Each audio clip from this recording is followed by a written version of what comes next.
You ask Tiger to calculate. This deals with finding the midpoint between 2 points.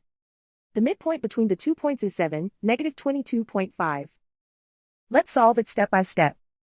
Plot the 2 points and calculate the midpoint using the formula.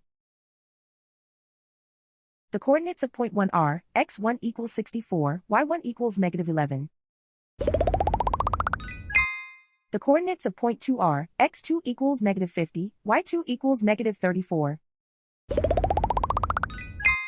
PM represents the midpoint of the 2 points.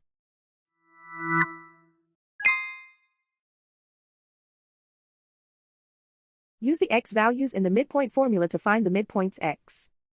x1 equals 64. x2 equals -50. Simplify the arithmetic.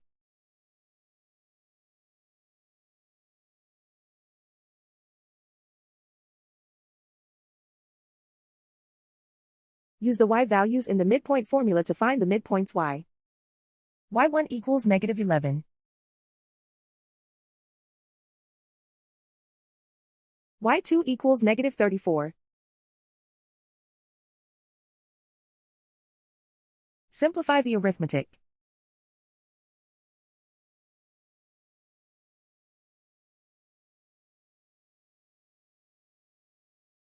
And so, the midpoint is 7, -22.5.